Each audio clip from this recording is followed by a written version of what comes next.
Hi guys, welcome to my channel. Today I'll be showing you how to make halter neck jumpsuit.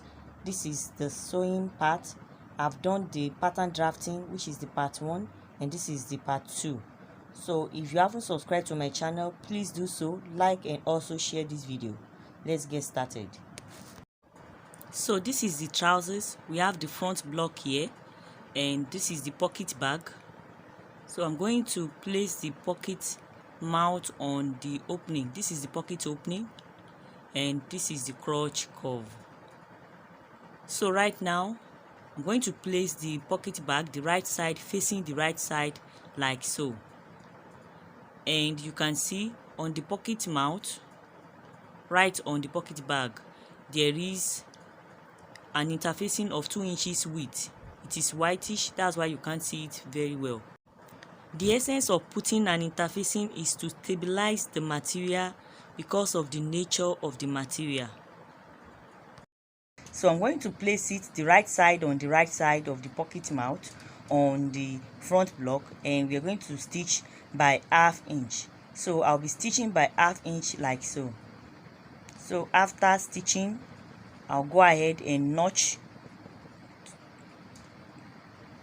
I will notch, but I will not allow it to get to the thread so that it won't cut the thread. So I'm going to notch like so.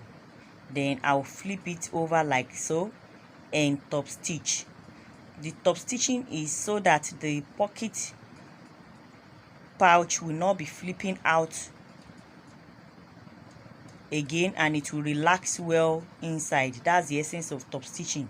So I'll be top stitching by 1/4 inch, and after top stitching I will have noticed that it has relaxed well. So we're going to bring it back, and this is how it will be. You can see it has relaxed well. You top stitch on the pocket pouch, not on the block. So you can see how I did that. Then you can flip the pocket pouch back like so that it will come, and this flipping it back will come and replace the part that you cut away for the pocket opening. So this will come and replace it so as to be able to place our back panel. I hope you get the process. So I'm going to, as I flip it over like so, it has been, you can see how I'm going to stitch through that place so that whatever I put in the pocket will be kept safe. So I'll go ahead and do that right away. And this is the opening of the pocket. This is where you can put your hand. So you can see right now, when we were cutting the pocket pouch, you know, I folded the pocket pouch into 2, and I notch it. So the notch will work here. When you are flipping it into 2, you'll be following the notch. So here, starting from the notch, I will stitch by 1/2 inch also, just to secure the pocket bag. Then this is the notch. I'm trying to re-notch again. This is the notch for the center, to know the center of the pocket pouch. I hope you get that. So I'm going to stitch it on the upper part like so that it will be in place with the front block. So I'm through now. You can go ahead and iron this part now and make it flat and neat. So the pocket has been fixed, and the next thing is to bring the back block, and this is the back block. You're going to bring the side seam will match the side pocket of the front block. Then you're going to stitch by the sewing allowance you put on your pattern. You're going to stitch by the sewing allowance, and the sewing allowance I'll be using here is 1/2 inch sewing allowance. The original sewing allowance I added from the beginning, so I'll be stitching through by 1/2 inch. So I'll be stitching down to the hem line of the trouser by 1/2 inch. So I'll go ahead and stitch down. So I've almost gotten to the end. Then I'll cut the extra thread. So this is what it looks like. This is one leg. One leg is ready. This is the pocket. This is how you put your hand. You can see one leg is ready, almost ready, because I have not stitched the inseam part, the inseam. I hope you get that. So I only stitch the side seam. So before I stitch the inseam, I am going to fold the hemline like so by the hemline allowance. The hemline allowance originally is 1.5 inch. Half inch has been folded inside with 1 inch outside like so. Then I'll be stitching down very close to the tip like so. Then I must make sure my stitch is a straight stitch, and the way I folded it, I follow the pattern on the trousers so that it won't be zigzag. You know, the pattern on I follow the vertical pattern on the trousers. So this is what I will have. This part that I stitch, if you like, you can put hemming gum, but I decided to stitch. So I have folded the trouser into two to be able to stitch together the inseam. So I'm trying to stitch the inseam now. The inseam is what I'm trying to stitch now. You can see the trouser inseam is what I'm trying to stitch. This is the seam in between your legs. So that's what I'm trying to stitch right now. So I am done with that. I needed to cut some extra allowance out. So this is the inseam. You can see the inner, this is in between your leg. This is the crotch cuff part. So I will do likewise for the second leg. So this is the belt. This is the belt. I can call this the buckle. Then the width is 2 inches. So this strap will pass through that buckle. So I'm going to fold it up. This strap is the length. Unfold now is 2.5 inches, as you can see. So I'll be sewing with 1/2 inch, and the 2 inches left will pass through the buckle. So I'll just chalk the 1/2 inch through, then I'll follow the stitch so that I will have 2 inches width for the strap all through. So I'll be stitching like so. So I'll be stitching like so. You can see the silver buckle, the belt. This is a fabric belt that will pass through the buckle. So I put fusible interfacing also to be able to hold the belt in place a little. So this is the belt.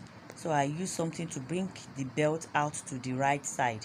So I'm using my screwdriver to, you can use your scissors to do that, just to push it out to the right side. So I'm trying to turn the belt to the right side, and this is what I have.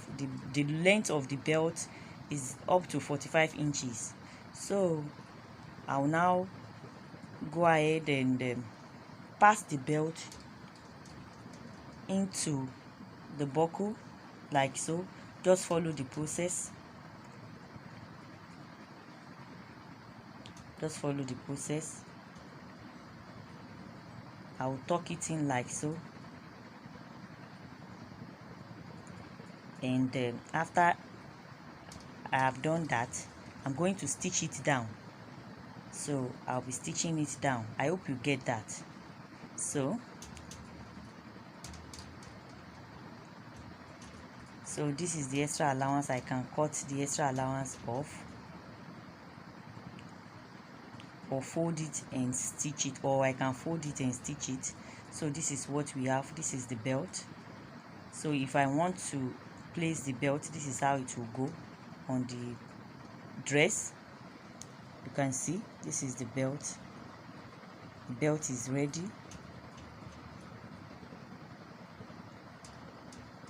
So the belt is ready. This is how I'm going to place it on the buckle.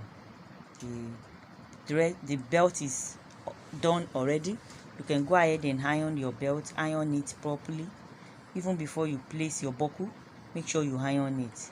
So this is the strap. This part, we are done with the belt. This is the strap that is hanging on the shoulder that will pull the neck, the back neck and the front neck together. As you can see in the picture, you can check the picture again.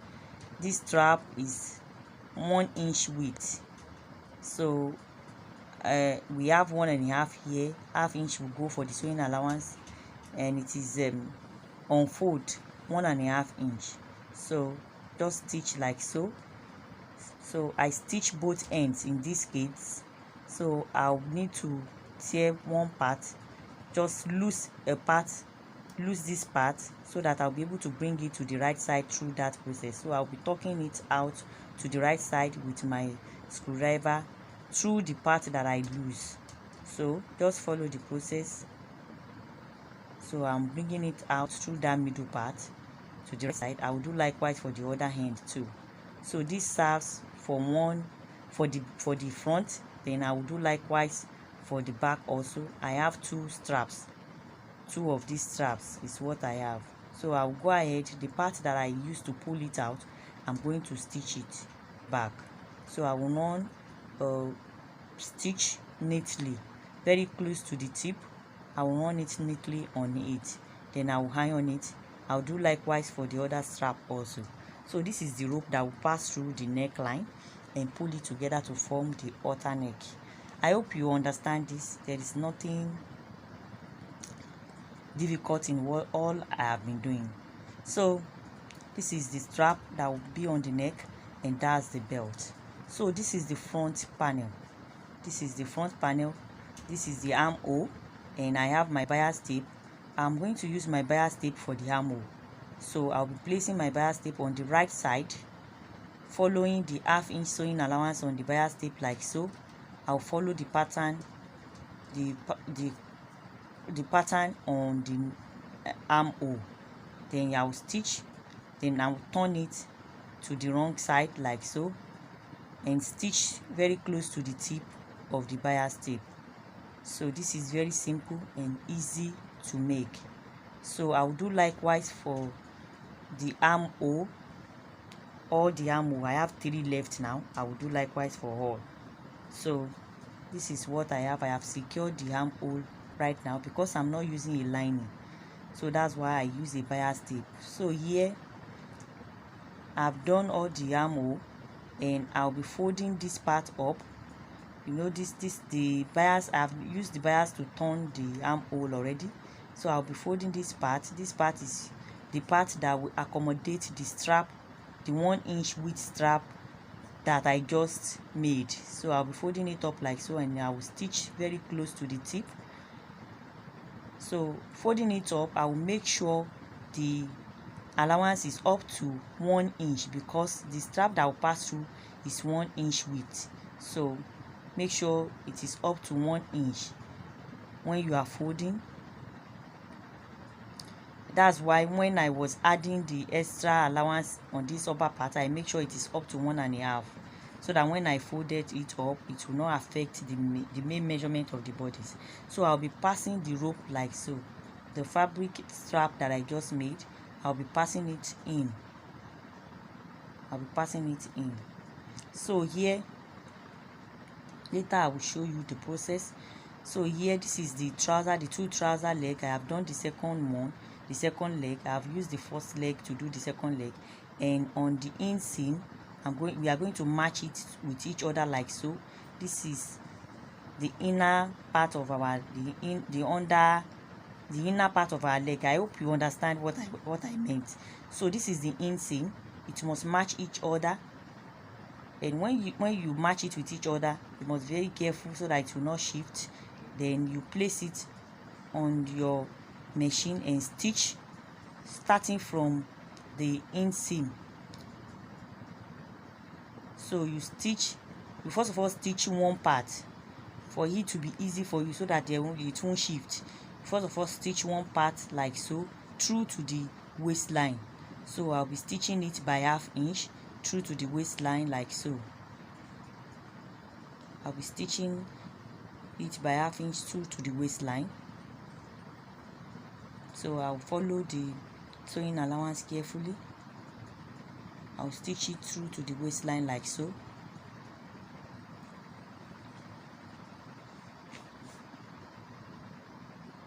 So there is room for adjustment if there is any irregularity. Maybe after you are done with your stitching, one is longer than the other, so you can adjust it, but be very careful so that you won't eat up your sewing allowance while you are doing that. So I have done one side, I'll place the other side also, and I will start from where I started the other time. I will start from the inseam also. So I'll place it like so. I'll be very careful while placing it so that there won't be folds. So I will do that. Stitch by ½ inch towards the waistline also, the way I did for the other side. So I will do that carefully towards the waistline.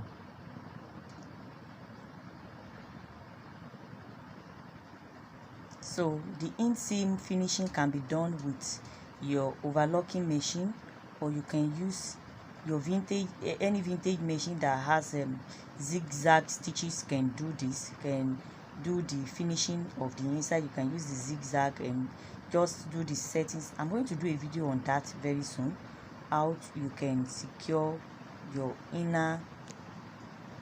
the inseam and make sure it is very neat with your zigzag sewing machine.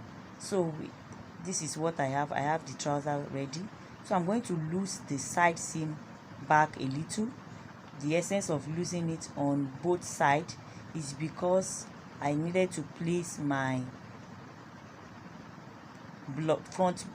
upper block. This is the upper block. I needed to place it to make it a complete jumpsuit. So I'll be starting from the side and I'll be stitching by ½ inch like so. So I'm trying to place the upper block. The basic bodice is what I'm placing right now. So I'll be placing it and stitching by ½ inch sewing allowance, and that's the original seam allowance that is there. So I'll be stitching like so. So I have extra allowance there, that's why I cut it off. So this is what I have. This is what I have. I have measured it and I make sure that the measurement that is on the waistline is equal to my hip circumference. That's why I cut the excess off. So do likewise for the other side also. I'm trying to do the other side. I have stitched the one side, which is the back. I'm trying to stitch the front also.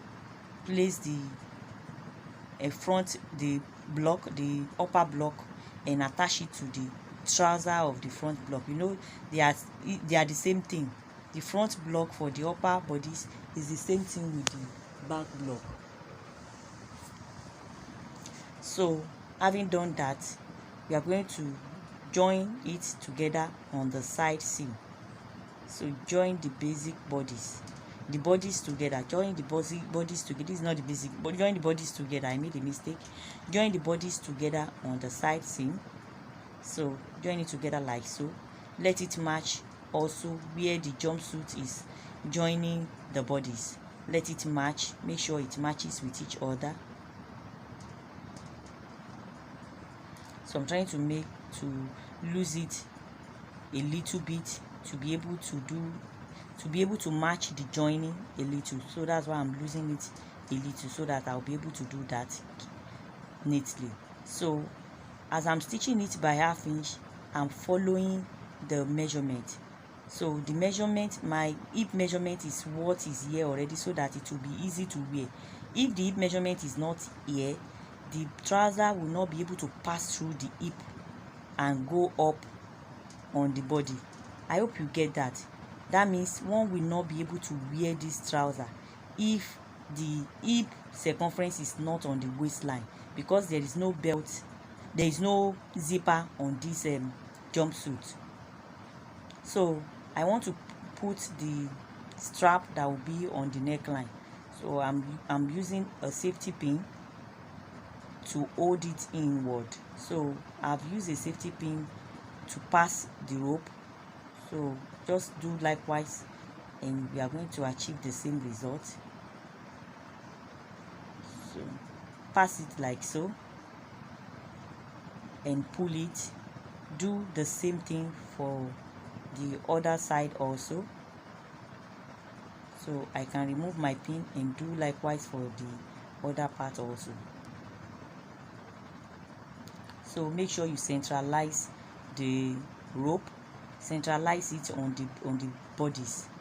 So, and after doing the two, this is what I have. This is what I have. I can pull it and hang it on the neck right now. So I can go ahead and knot it, and you're going to see the results on the mannequin by the time I wear it on the mannequin. So this is what I have, and you can see the jumpsuit is ready. The jumpsuit is ready. It is very neat. So I'll go ahead and do the finishing and iron it properly. So this is what I have after ironing it. This is what I have. You can see it is lovely and beautiful. And we have come to the end of this tutorial. Don't forget to subscribe, like and share my videos, and also you can drop your comment in the comment section, and if there is any observation you want to make, you can do that, and I'm going to reply as soon as I see your messages. Thank you, and see you in my next video. Bye.